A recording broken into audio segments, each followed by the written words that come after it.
This is Lila June here. Greetings, my kin and my people. We're so happy to kick off the second episode of Neheje, Our Voices, an Indigenous Solutions podcast. And we are so lucky to be here with Corrina Gould, Lisjan Ohlone, chair and spokesperson for the Confederated Villages of Lisjan. She was born and raised in Oakland, California, in the village of Huichin. She's a mother of 3, a grandmother of 4. Corrina is the co-founder and lead organizer for Indian People Organizing for Change, which is a small Native-run organization that works on Indigenous peoples' issues and has sponsored the annual Shell Mound Peace Walks from 2005 to 2009. These walks brought about education and awareness to the desecration of the sacred sites in the Greater Bay Area, San Francisco.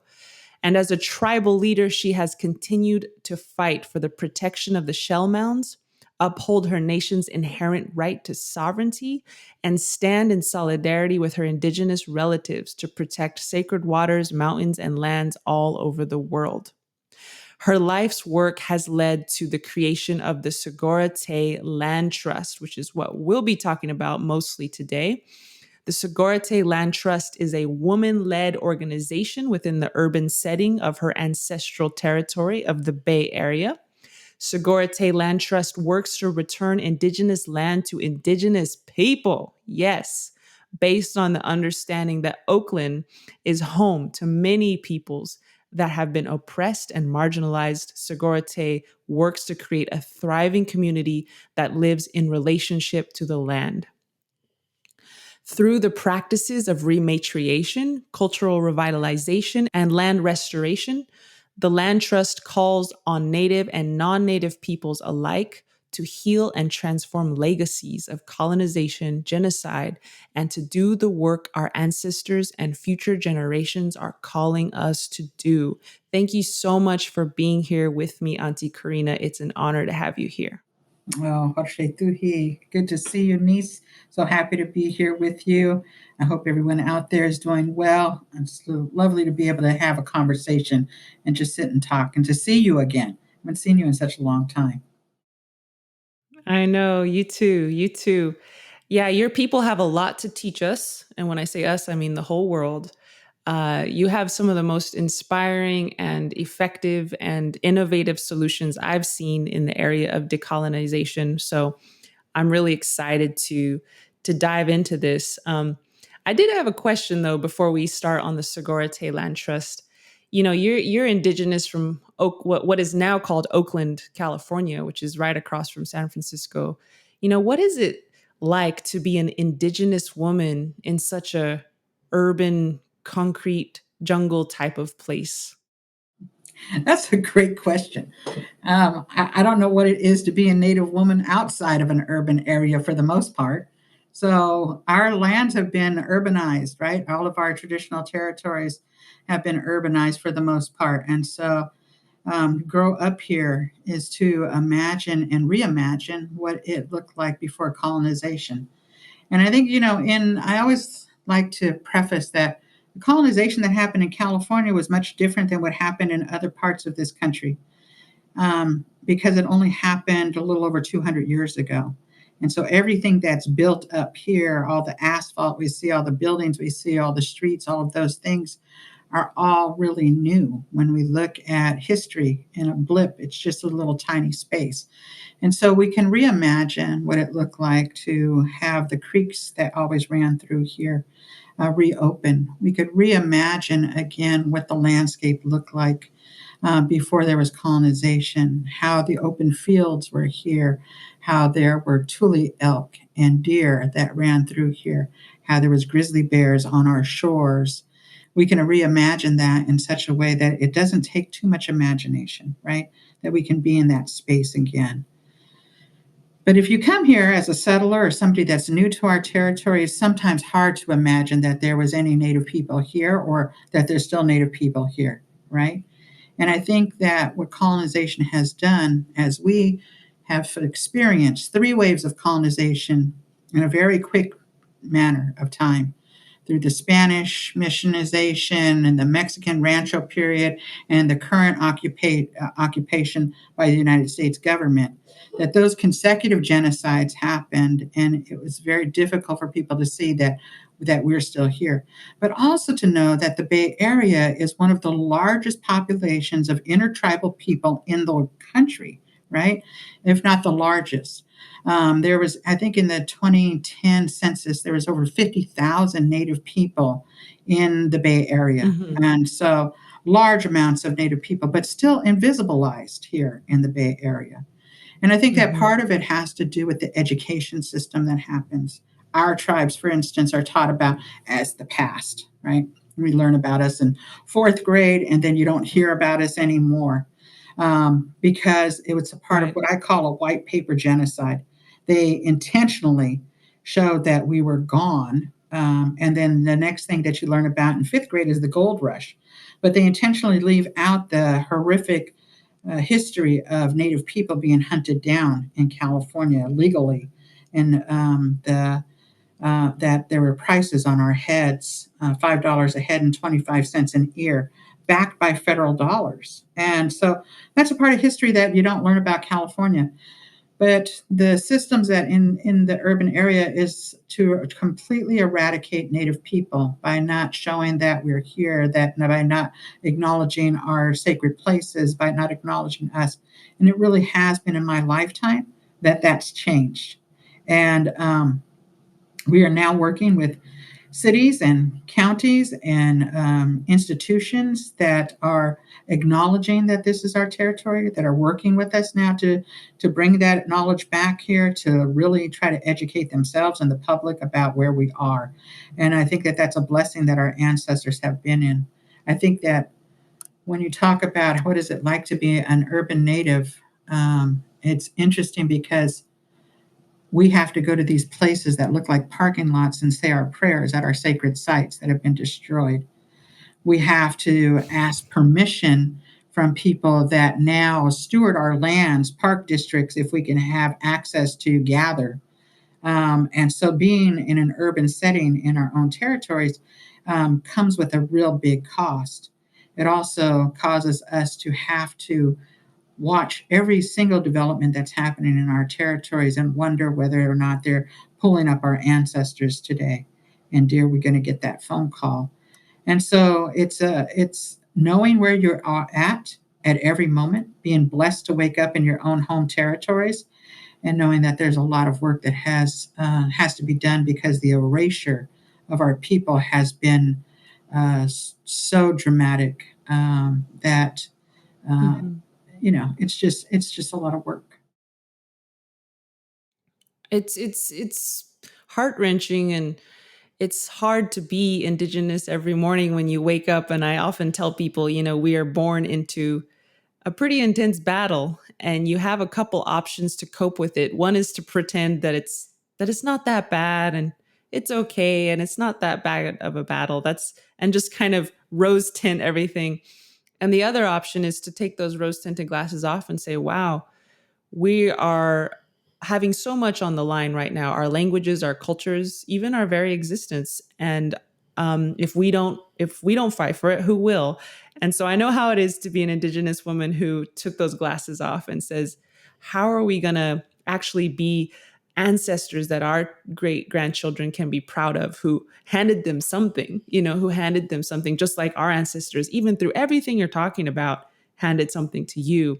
And yeah, I think when people think about California, they think of, the Los Angeles Lakers and, I don't know, the Golden Gate Bridge, and just our picture of California has nothing to do with the actual people whose land it is. And I'm really grateful for the tireless work that you and your community have done to say, hey, no, you're on Indigenous lands. Um, and speaking of which, let's get into the Sagorte Land Trust. This is a really exciting project that y'all have been working on for a few years, maybe even decades. Correct me if I'm wrong, but let's just start with the simple question. What is the Sagorte Land Trust, and how has it battled everything we were just talking about? Yeah, Sagorte Land Trust is a dream that our ancestors must have prayed for thousands of years ago. And I think that our work is essentially spiritually based, and that's why, because we remembered our ancestors. And I know in my bio you talked about Indian People Organizing for Change, IPOC, is really where it started from. And back in 1999, Janella and I, or maybe a little bit earlier than that, it's a little bit earlier than 1999, Janella LaRose and myself. And Janella is Shoshone Bannock and Ute, and she came here when she was 18 into the Bay Area and lived at the American Indian Movement House and had her children there. And we raised our children here in the Bay Area together. And we started doing work around the base closures in the late 1990s. The Army base was closing down in Oakland and the Naval Station in Alameda, and trying to figure out what did Native people need in the Bay Area. But it was at that time that all of this stuff came into existence, something called the internet, and money was being made, right? And so the internet is great. It allows us to be able to talk to each other across miles and to see each other and to be in space. And all during COVID allowed families to be in contact with each other and allowed me to be in a meeting every hour on the hour for 8 to 10 hours a day. It allowed a bunch of that stuff, right? But it also it also brought money into the Bay Area in a different kind of way, where people were being forced out. We talk about gentrification. And so I always say that our people were the first gentrified and continue to be gentrified, right, out of our territory all the time. We can't afford to live here Yeah. in our own home areas. Yeah. But during that time, this money came in and people were being outbidding each other for houses and apartments. And as the buildings started going up, more and more of our ancestors started to reveal themselves, right? And what I mean is that they were finding burial sites all over the Bay Area. And we were fighting them all the time without the knowledge of all of these laws that are created around buildings and environmental impact reports, and really having to educate ourselves around that whole process. And Yep. and we ended up doing a lot of that kind of work, and actually explaining to the larger Native population what shell mounds were, because shell mounds aren't taught about in school. Even when they talk about us in fourth grade history, they don't talk about shell mounds. And what are shell mounds? And there were over 425 shell mounds that ringed the Bay Area at one time. Village sites, Wow. cemeteries, Amazing. places that we had. That there were ceremonial houses in these places, and nobody would know coming into the Bay Area that these places existed.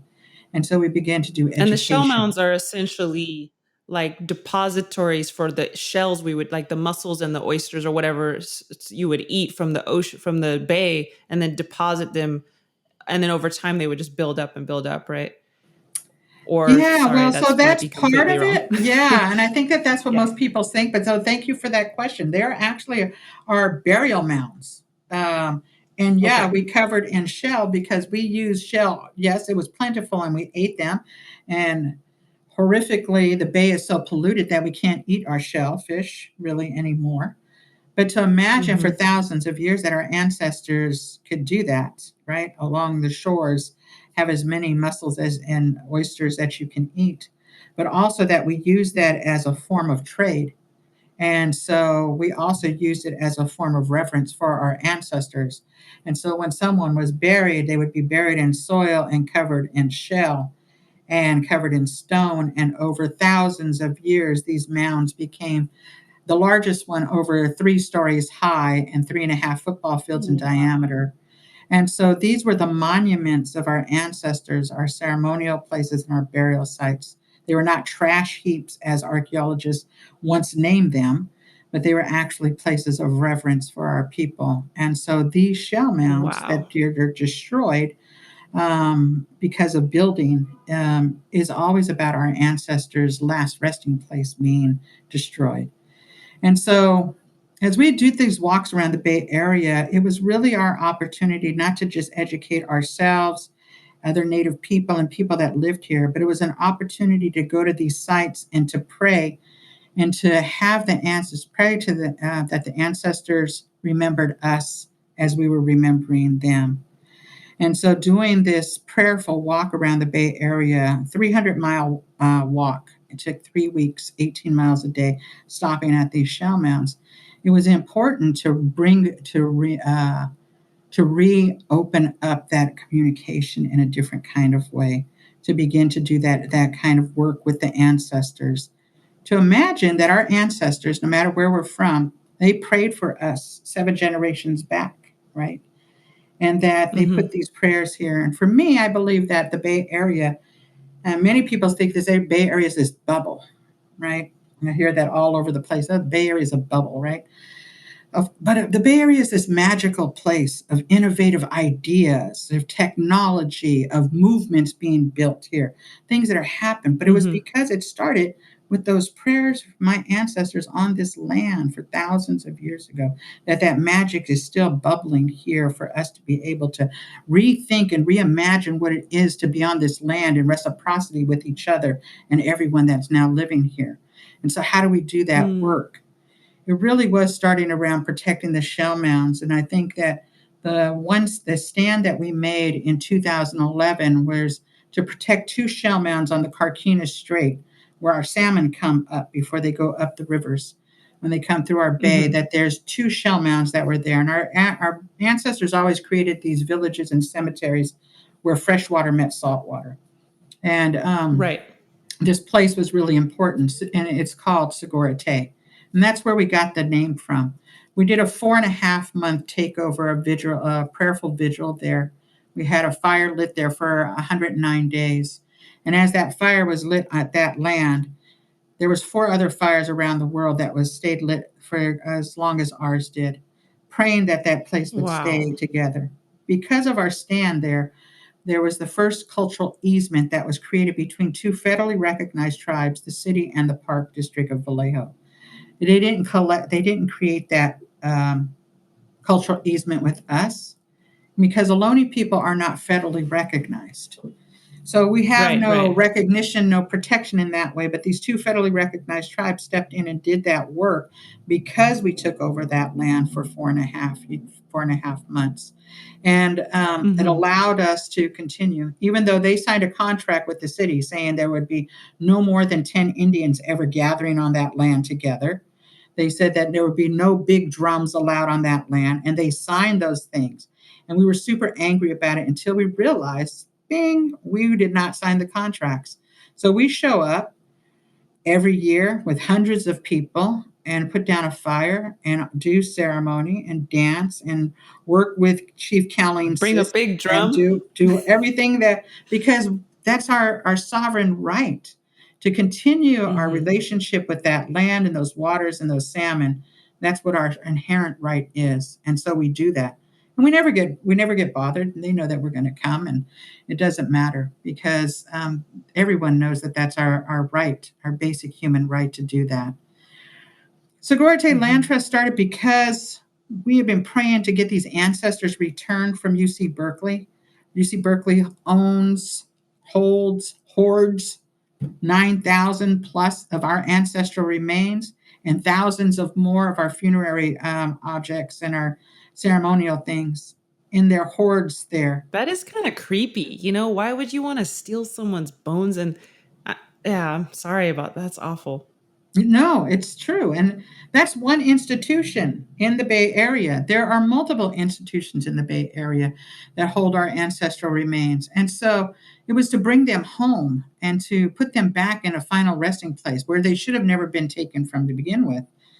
But we're homeless in our own homeland. Because we're not federally recognized, we have no homeland base. And so we found ourselves in a conundrum. What do we do? What if UC Berkeley was for some reason going to give us back 9,000 ancestors? Where would we put them? And so after the takeover of Sagorte, a good friend of mine, and she's now one of our board members, Beth Rose Middleton. She's a professor at UC Davis. She wrote a book called Trust in the Land when she did her dissertation at UC Berkeley, and it's about native land trusts. And after the takeover of Sagorte, she invited me to a meeting of native land trusts. And there, at that time, there was only a handful of native land trusts in the country.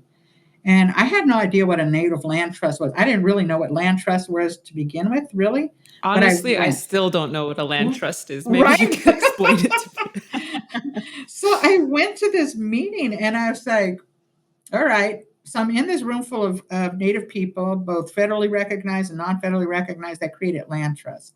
And what I found out was that they were buying back their own homelands, buying back their sacred sites, getting a long term lease on an acre of land so that they could tell their own story, right? So most native land or most land trusts across the country is really about preservation of natural resources or landscapes or protection of animals or plant life, right? But none of them really have integration of human beings, except for native land trusts. Native land trust is really about re-engaging people back into the landscapes that we have been in for thousands and thousands of years. But the crazy thing is that when I went to this first meeting of Native Land Trust, that 98% of the people there were men. And there was a few women there, but they were mostly like not the ones they weren't leading the land trusts, right? So I thought that was Right. interesting. So I asked the question. I made a friend there. His name's Dune Lankard, and he's an Alaskan Native man who saved 140,000 acres of his traditional territory after the Exxon Valdez spill. And one day at Wow. lunch, I asked Dune, I said, "Hey, Dune," I was like, "So is this like a boys' club?" And he laughed about that, right? And he said, "Kinda, not just Native land trust, but land trust in general." And so when I came back from that Mm. meeting, I had a conversation with Janelle about using this as a tool that we didn't have, a way for us to get land back into Indigenous hands by becoming this nonprofit that puts land into trust that'll be preserved and protected forever in perpetuity, Right. right? And Mm-hmm. so we talked about that, but what did we need to do? Not just about going through the paperwork of creating a nonprofit, but what kind of thing did we want to create out of this? We had both been transformed by the takeover of Sagorte. And Janella always say that, Mm-hmm. we went there to save the land, but the land really saved us. It changed Yeah. my DNA and it really changed who Yeah. I was as a human being. Being there on the Yeah. land and listening to the ancestors and being in ceremony for that time, it changed many different people there, non-native and non-native people that stayed on that land with us to protect it for that time, as we had ceremonies from many different places in the world. And Mm-hmm. when we talked about it, I told her the story about Dune and about the men in the land trust running the land trust, and we began to talk about what's the world need right now. Is that in ceremonies we're hearing that it's now time for the women to take back their rightful place, to lead us out of this place that we're at right now. That women Mm-hmm. have been systematically taken out of their cultural places in their tribes and their people. Mm-hmm. But also, when you look at what has happened to land with men in charge of it, you look at what has happened to our lands and what has happened to women and how that correlates. When colonizers come here to take the land, they first desecrated the sacred and they Mm-hmm. desecrated women's bodies and they took away the Mm-hmm. power of women. And that has happened continuously throughout the world. And how do we bring that balance back so that both the women and our relatives, our men relatives, remember their sacred responsibilities and origins and teachings? How do we bring that balance Mm-hmm. back so that we as human beings can come together to fight against this climate disaster that we're all looking at? How do we as women that are not only the birthing of the next generation, but also help to take that our relatives to that next side, and we help to usher them out. We're talking about women and non-binary people that have that sacred responsibility to do that kind of work. How do we begin to talk in that way where we have the songs as women, the songs for medicine Mm-hmm. plants, the songs for water. Those are our medicines. How do we bring those songs back so that we can bring that balance back? And how do we dream our ancestors back into the land to give not only them dignity, but everyone that lives in this territory dignity again? How do we do this work so that the next generations that are coming up knows what it feels like to be on sovereign land again, knows what it feels to be free as Indigenous people? The first piece of land that we received about 4 years ago is the first place we put one of our arbors up in 250 years. It's a place that my grandchildren Wow. have learned that that's theirs, that there's a freedom Wow. inside of them when they're on that land, and that they know that that's their place and that they're rooted back in their land in a whole different way than myself or my children ever were, that grew up right here in this same place. It gives us a sense of security as Indigenous people to know that we're rooted in our place. And it gives us our responsibilities back in a different kind of way that doesn't feel like it's an Mhm. obligation, but it's a restorative way of being back as human beings, a part of the land, not apart from the land. Mhm. Absolutely beautiful. I mean, this is the dream of every Indigenous person, right? And sometimes, I was visiting the Muskogee Language Immersion Eco Village in Alabama. They recently purchased 700 plus acres to a nonprofit. And, it felt different than being on a reservation. Because even though we have, quote unquote, have land on reservations, technically that's still owned by the federal government and they're just letting us borrow it, basically. Like at any Mm. moment, the federal government could take those away. And furthermore, even if they couldn't take it away and it was our land, it's so wrapped up in Bureau of Indian Affairs, BIA bureaucracy, which is a part of the Department of the Interior, which is a subdivision of, Washington, D.C. governmental apparatus. So even when you're on the res, it doesn't feel like your land sometimes, I have found.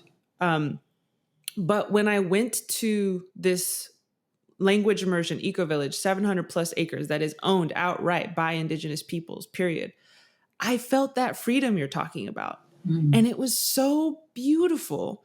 And at the same time, it was so sad that that was the first time in my life I'd ever felt that, where I was 700 acres deep and no one could tell me not to be Indigenous. And in those whole 700 acres, there wasn't a single McDonald's, there wasn't a single, US post office, there wasn't a single anything that could remind me of the colonial, hegemony that I'm stuck in, and it was just this liberating feeling. Um, so I really commend you all. I have a couple questions about it, but before I do, I wanted to just also respond to your piece about women. That many of our listeners will already know this, but some of them won't.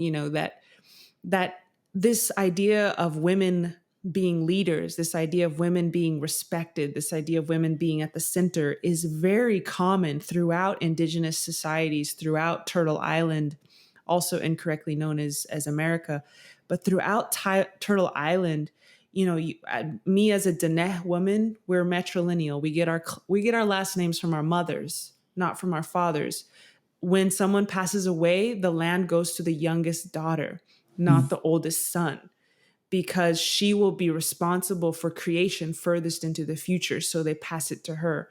When a woman gets her first blood in my culture, we have a huge 4-day ceremony, just like pretty much every Indigenous culture has some kind of womanhood ceremony, and very often a manhood ceremony too, to honor these children who are becoming adults.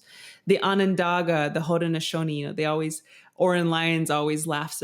I saw Oren Lyons and Al Gore talk once. Indigenous man and Al Gore, American politician, talk, and he said, "Yeah, you guys did come to the Haudenosaunee and learn democracy from us. But when we went down to see you in DC, we had one big question, which is, where's your women?" You forgot a very important piece of our democracy, is that the women are at the helm. And I think a lot of Eurocentric people who are also oftentimes Christian say, it's the man's divine duty and right to lead the family and lead the nation. But what's interesting? Jesus was very kind to women. And Jesus, uh, you know, this is a theory which people might very much disagree with me. But what I heard is that part of what made Jesus Jesus is his service and his ministry to Mary Magdalene, who was a quote unquote prostitute, but really she was a sex slave. Her body was being bought and sold by a brothel. And he went to her and he said, "You're the most beautiful thing I've ever seen."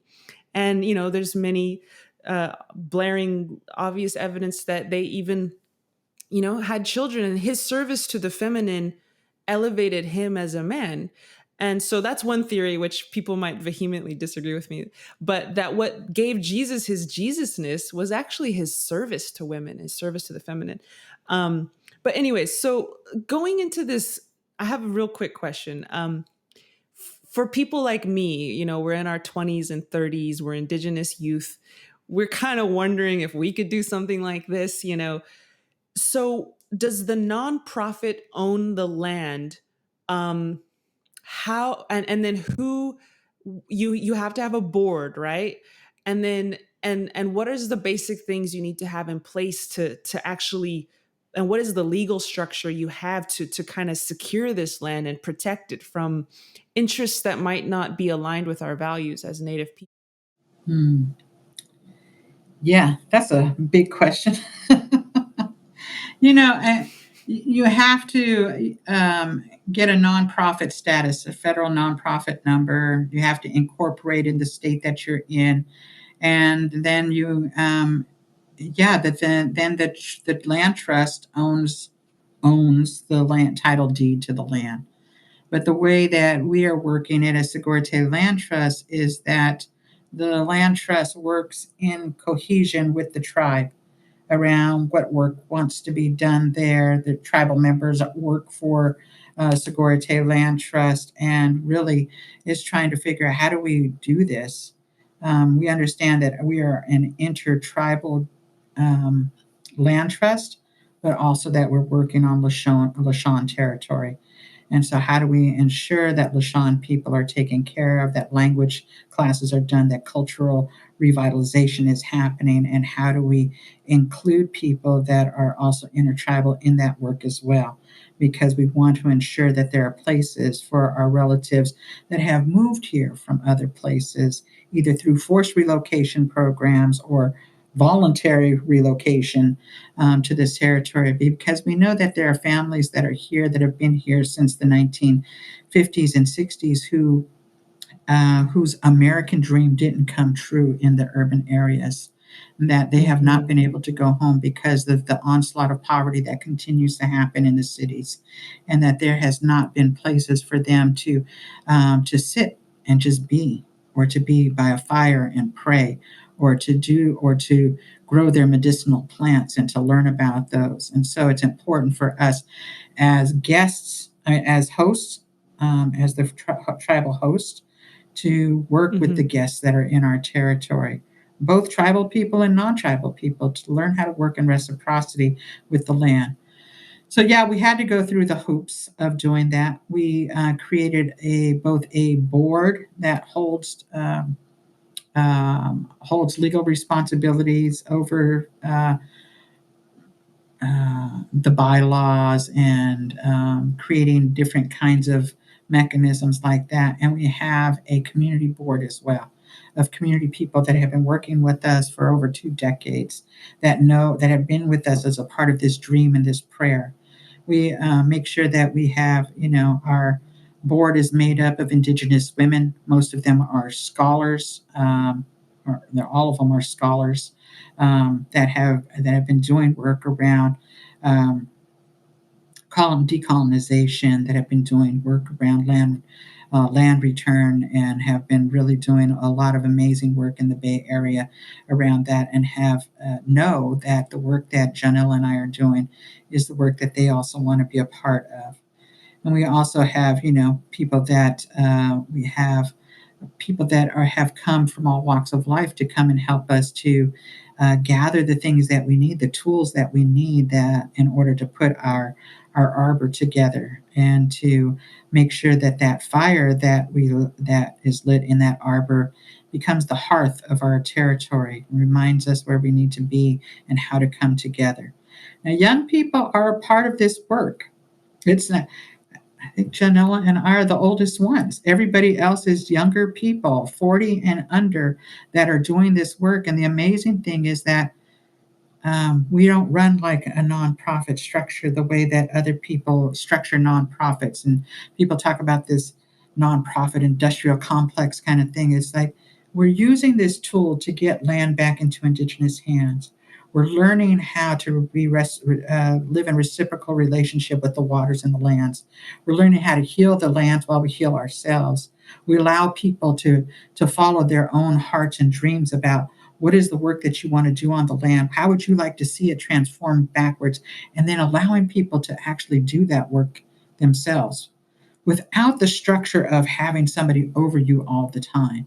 With figuring out how do we do that? How are we creative in our own minds? How do we heal ourselves from the continuous violence of colonization? How do we bring other people into it through art and music and so it's not a 9 to 5 job. Um, we do a lot of different things. People full time is 32 hours a week because we want people to have time to fill to do the things that they want to do. We want people to be able to dream about coming back and doing that. We have a whole team that does media, young people that are good on Instagram and Facebook and all of those kinds of that have those skills that I don't have time to do or people that are really artists. We have lots of artists that work for us and lots of people that have been here in the Bay Area all their lives that are Indigenous but never had the opportunity to learn about land or be in relationship with land because we live in a city. And so we're giving those opportunities for people to do that. We're starting a youth program next year, January. Um, and are trying to bring even younger people to the land to begin to learn language and how to make our tule boats and how to not only engage with Indigenous people, but as the Bay Area where we sit, so many movements were created out of here. How do we have relationships with people that created the Black Panthers movement, or people that are doing work around Palestine right now, or folks that are doing stuff around immigration issues? That's all a part of our lives now that we live here. And yes, we still come back to the First Nation people, our people. But those people that live here in our territory are important. And we have to know what people's struggles are outside of ourselves. And we have to align ourselves with people that are oppressed, that are in our territory. And we have to look to them to use those movements to also uplift the movements of the Indigenous people on whose land they're on. That's beautiful. I love that alternative structure that's not just board, executive director, treasurer, secretary, but it's really a whole community, a whole ecosystem of people, and the nonprofit is just a piece inside of it. It's not it sounds like. So well, really quickly, would you be open to sharing, and if not, it's fine. Would you be open to sharing what does Sagorte mean? So the Lisjan people are not just Ohlone. We're made up of the 5 tribes that were brought into Mission San Jose as slaves. And so we are Ohlone and Bay Miwok and Plains Miwok and Delta Yoka and Patwin. And so we covered 5 Bay Area counties. And so our land base and water base is really huge. Um, Wow. and so Sagorte is in one of those places, but in the Karkin language area, not the Chochenyo language area. Deja, my oldest daughter, is the language carrier for the tribe, and so has been doing amazing work to revitalize and reawaken the language again. But Karkin, that language up there, has only a few dozen words, and so she's working on one language at a time right now. But we do know that that's the village site, and that's where the ancestors changed our lives. And so we said, well, I guess that's what the name of this is going to be, because we are hoping that Sagorte will be a place, not just a place, but an imagination where people can begin to change their viewpoint and how we live on this earth. Yes, and it's funny. Your daughter's name's Deja. In my language, Deja means little sister, so that's kind of cool. Um, but so, okay, last question for you. We've been on for a while, and I just so appreciate your time. I know almost every Indigenous woman out there is fighting many battles at once, and so we do not take for granted your time whatsoever. And we hope that these words, this one conversation with me, can ripple out and become a conversation that you have with hundreds, if not thousands, of people. So, my last big question is, I might be saying it wrong, but the Shumi Land Tax is so interesting. It's a voluntary land tax in the Bay Area that people can pay, and it's based on whether you rent or own a home in the Bay Area. And it's based on how much your rent is or how many bedrooms your house is. And it spits out a number. This calculator spits out a number of how much you pay each year to the Sagorte Land Trust. It's like paying rent for squatting on stolen indigenous lands. And it's very cool. And it's voluntary. So you're not like forcing anyone, but you're just saying, hey, if you want to be a part of the revitalization of indigenous peoples and land back and all those things, you can pay this and you can set up automatic payments. So I just think it's amazing. Was it hard to set up? Do you think other people can set it up where they are? Is there anything else you want to say about it that I didn't cover? Just very curious on your whole perspectives on the land tax there.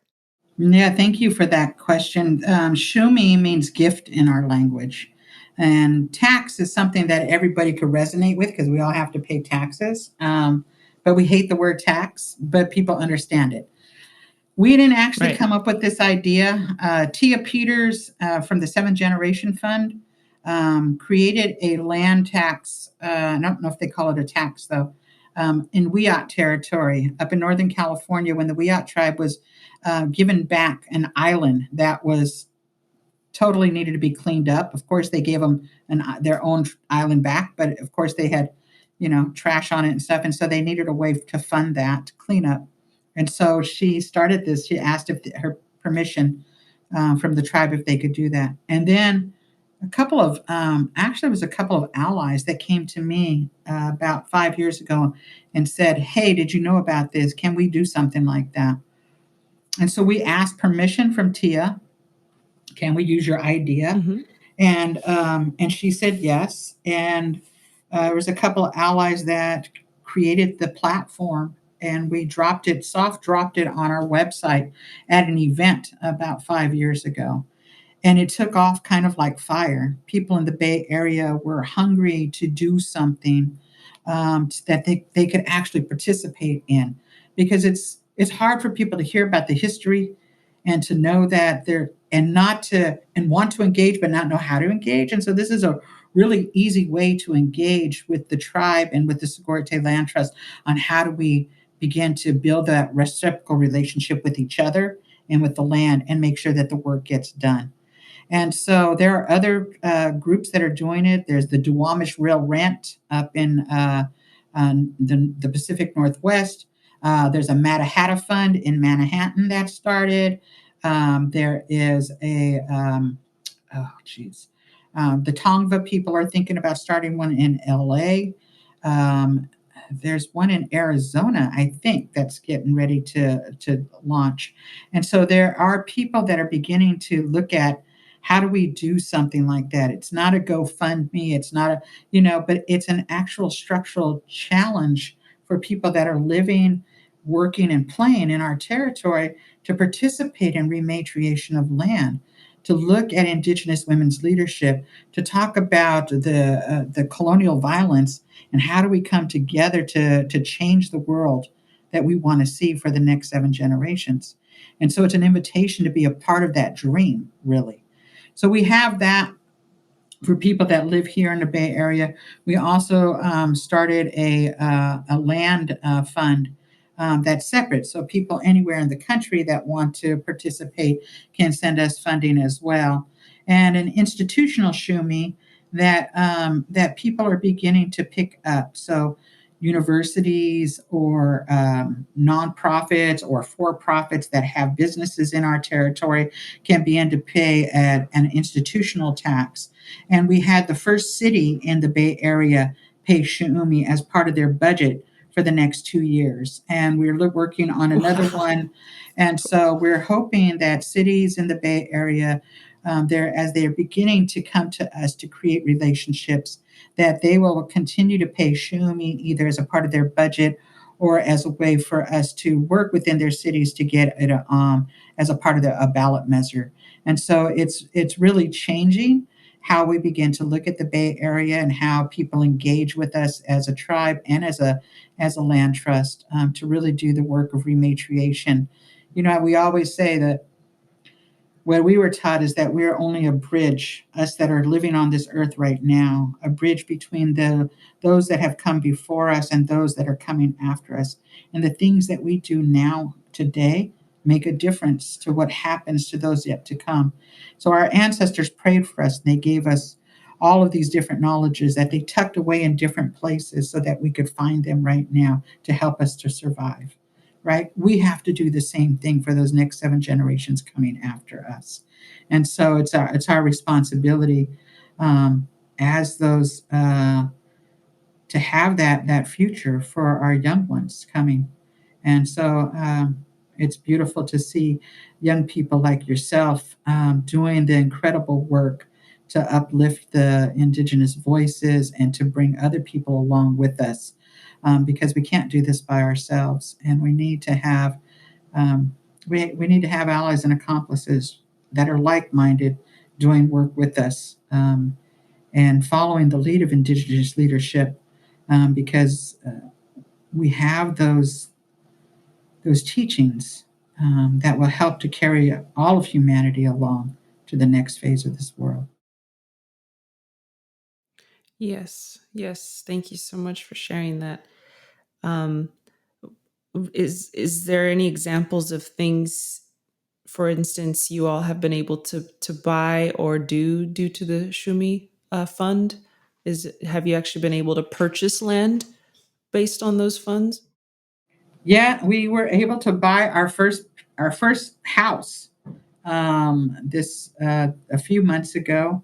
The house will house indigenous families. It will also be a hameka, and on each of the lands that we're taking care of, as well as other indigenous organizations around the Bay Area, we are creating these things called hameka. And in our language, it means a place where we all gather.